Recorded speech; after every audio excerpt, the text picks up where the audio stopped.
আসসালামু আলাইকুম। HD family সবাই কেমন আছেন? আশা করছি সবাই অনেক ভালো আছেন।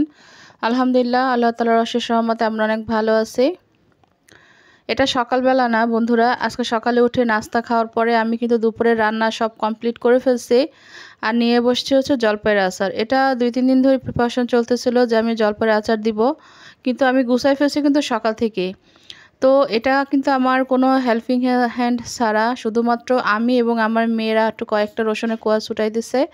বাদবাকি সব কিছু আমি নিজে গুছানোর পরে একটা পরিপূর্ণ রেজাল্ট পেয়েছি, সেটা হচ্ছে জলপাইয়ের আচার। তো এটা সবাই কম বেশি আপনারা বানাতে পারেন, তবে সেটা হচ্ছে যার যার মতো রেসিপি। আর আমার রেসিপিটা আজকে আমি আপনাদের সামনে তুলে ধরলাম, যেহেতু আমি ইউটিউবিং করি, সুতরাং আমি আমারটা, আমার লাইফস্টাইল, আমার কুকিং, আমার রেসিপি সব কিছু আপনাদের আমি দেখাই। তো আজকে সেটাই দেখাবো জলপাইয়ের আচার আমি কিভাবে দেই। প্রথমে জলপাই লাগবে, যেটা আমি সেদ্ধ করে মতে নিছি ঠিক 90%। আমি কিন্তু একদম 100 to 90% আমি এটা মতে নেব। তারপরে নিচ্ছি এখানে আপনার শুকনো মরিচ, পাঁচফোড়ন ডাস্ট করেও নিচ্ছি, কালো জিরা, আস্ত রসুন নিচ্ছি, রসুন ব্লান্ড করাও নিচ্ছি। আর হচ্ছে আপনার সরিষা, কালো সরিষা, আমি ওটা পানি ছাড়া সরিষা তেল দিয়ে ব্লান্ড করে নিচ্ছি। আর লাগবে হচ্ছে আপনার শুকনো মরিচের ডাস্ট, যেটা হাতে ডলে নেয় সেটা।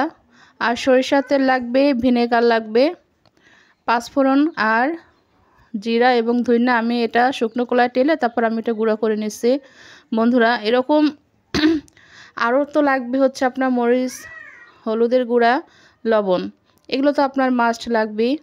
আর যেটা লাগবে একটা শুকনা কড়াই, যেটা আপনার দস্তার কড়াই প্লাস ননস্টিক, এইটা হলে সবচেয়ে আচারের জন্য ভালো। আর কাঠের চামচ, কখনো আপনার সিলভারের যে চামচটা থাকে সেটা ইউজ করবেন না বন্ধুরা। আর আচার বানানোর পরে কিসে রাখবেন? অবশ্যই তো একটা সুন্দর একটা কাচের বোতলে রাখতে হবে, মানে বয়মে রাখতে হবে। এবং যেটা হতে হবে অবশ্যই আপনার ট্রান্সফার যে বোতলটা আছে সেটা, মানে বয়ম। তো এখান থেকে আমার এগুলো কিন্তু প্রতি বছর এগুলো ভরা থাকে, খালি হয়, আবার ওয়াশ করে আমি এটা দেন রোদে দিছি। গতকালকে রোদ টোদ দিয়ে আমি ভালো করে ক্লিন করে, শুধু বোতলটা না, মুখটা আমি ভালো করে ওয়াশ করে রোদে দিছি। তো এখন আমরা আচারের প্রিপারেশনে চলে আসি বন্ধুরা। আমি ঠিক যেভাবে তৈরি করি আপনাদের সাথে আজকে সেটাই শেয়ার করব। আজকে আমি সকাল থেকে যা যা কাজ করছি বা কি খেলাম, কি রান্না করছি, মাছ রান্না করছি, সবজি, কিছুই শেয়ার করে নাই। এতে করে ভিডিওটা লং হয়ে যাবে, আপনাদের মূল যে উপাদান রেসিপিটা জলপাইয়ের আছে সেটা স্কিপ হয়ে যাবে। তো বন্ধুরা, প্রথমে আমি কড়াইতে সরিষা তেল দিয়ে নিচ্ছি। আর যেটা আমি আগে থেকে বলে রাখবো, সরিষার তেল প্রথমে কিন্তু অল্প করে দিবেন, কখনোই বেশি দিবেন না, এতে করে উপসে পড়বে। যেহেতু এগুলো খাঁটি সরিষার তেল, এটার ফেনায় আপনি কিন্তু রান্না করতে পারবেন না এবং কড়াই থেকে একেবারে চুলায় পড়ে যাবে। এটা আমার পরীক্ষিত এবং অভিজ্ঞতার জন্য আমি বলতেছি।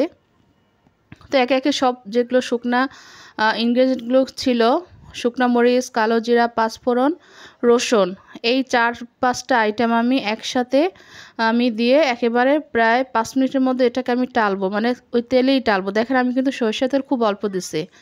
আমি এর পরে কিন্তু 4 থেকে 5 বার সরিষা তেল আমি অ্যাড করব রান্নার ধাপে ধাপে। এতে করে আপনার আচারের, মানে সরিষার তেলটা একসাথে বেশি কখনো দিবেন না। আচারে সাধারণত আমরা সরিষার তেলটা বেশি লাগে, আর সেটা আপনারা পরে দিবেন, একসাথে কখনোই দিতে যাবেন না। দেখেন আমি যতটুকু দিয়েছি তাতেই আমার ফেনায় একেবারে পাতিল ভরে গেছে।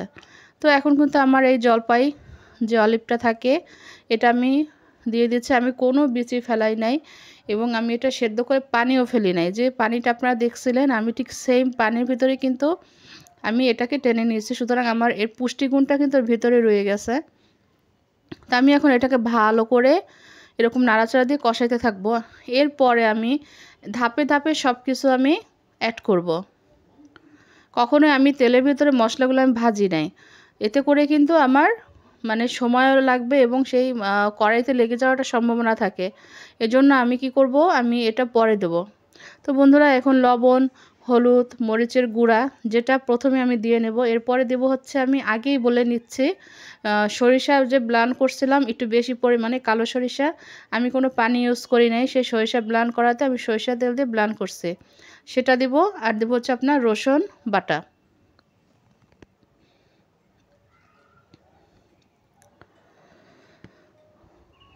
এই দেখেন আমি আবার কিন্তু সরিষার তেল আমি অ্যাড করে দিলাম একটু একটু করে, কখনো আমি বেশি দিব না। এতে করে একটা মানে পড়ে যাওয়ার সম্ভাবনা থাকে। অনেকে কিন্তু ঝালের সাথে একটু মিষ্টি দেয়, কিন্তু আমি তখন সেটা একটা কম্বাইন্ড টেস্ট চলে আসে। আমার এটা সম্পূর্ণ আপনারা যে কোনো একেবারে একটু বয়স্ক মধ্যবয়স্ক হয়ে গেছে, আমার শ্বশুর থেকে শুরু করে আমার বাবা, আমার হাজব্যান্ড, যাদের একটু ডায়াবেটিস আছে, শুধুমাত্র তারা না, যে কোনো আপনারা একটা পাতে নিয়েও খেতে পারবেন, রুটি দিয়ে, পরাটা, লুচি বা যে কোনো কিছু। কোনো ধরনের সুইট আমি এখানে অ্যাড করি নাই, যেটা মানে সুইট আমার পছন্দ না। আর মিষ্টি আসলে যে পছন্দ আমি করি না সেটা না, শুধুমাত্র আমার বাসায় এটা চলে না। তো আমার বাসায় যেটা চলে না, সুতরাং সেটা বানিয়ে তো লাভ নেই। আমার বাসায় কেউ ওরা খাবে না। এই যে আচারটা আমি তৈরি করব না, এটা ওরা ভর্তা দিয়ে হোক বা ভর্তার ভিতরে আমি এটা অ্যাড করে দেই। খিচুড়ি বলেন, পোলাও বলেন, জাউ খিচুড়ি, পাতলা খিচুড়ি যেটাকে বলে, এটা সারা বছর মানে সারা মাস এভাবেই আমারটা চলতে থাকবে। তো মিষ্টি আচার থাকলে আমি করে দেখছি ভাই 3-4 বছর আগে, এরপর থেকে আমি বাদ দিয়ে দিছি। ওটা আমার ঘরে চলেও না, ওরা খায়ও না। আর পোলাওর সাথে সাধারণত অনেকে মিষ্টি আচার খায়, আমি সালাদ খাই, অথবা একটা সুইট সালাদ তৈরি করি চিকেন দিয়ে, সেটা আপনাদের আমি দেখাবো আমি পোলাওর সাথে বা কীভাবে কী খাই। তো সেটা আমি খুব শর্টকাটে করে ফেলি। যদি আমার মনে হয় যে না আমি একটু সুইট কিছু করব, তো আমি একটা করে ফেলি, মানে মিষ্টির মতো তাড়াতাড়ি করে একটা আমি চাটনি করে ফেলি, কিন্তু বানাই আমি রেখে দেই না। তো এদিক থেকে আমি কিন্তু আরও সরিষার তেল আমি অ্যাড করে দিলাম।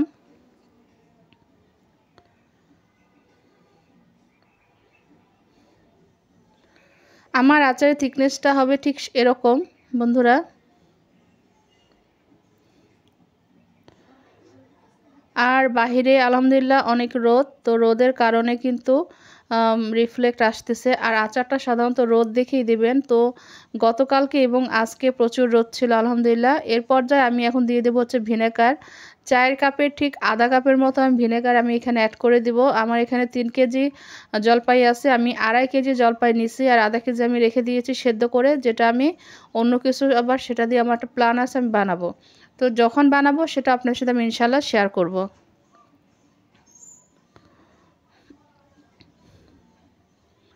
ভিনেগার দেওয়ার পরে খুব তাড়াতাড়ি যে উঠাই ফেলতে হবে সেরকম কোনো নিয়ম নাই।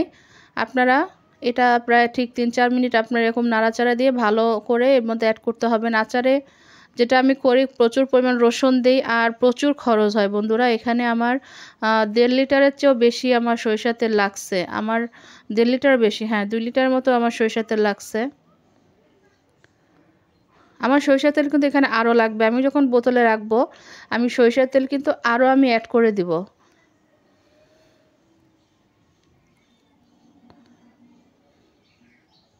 এ পর্যায়ে আমার সব হয়ে গিয়েছে। তো আলহামদুলিল্লাহ আমি অনেক স্যাটিসফাইড আমার আচার নিয়ে, এবং খেতে অসাধারণ হয়েছে, যার কোনো আমি দ্বিতীয় কোনো অপশন বলবো না। আলহামদুলিল্লাহ আমার রেসিপিটা ফলো করে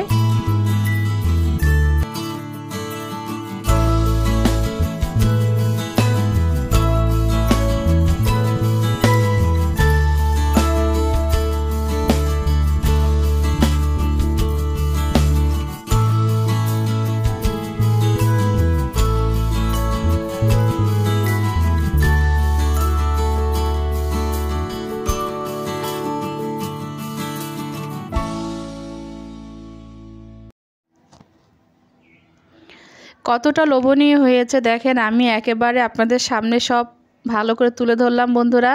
তো আমার এখানে যতটুকু তেল দেওয়ার আমি দিয়েছি, বাদবাকি যদি আমার তেলের দরকার হয় আমি ইনশাল্লাহ আমি অ্যাড করে দিব।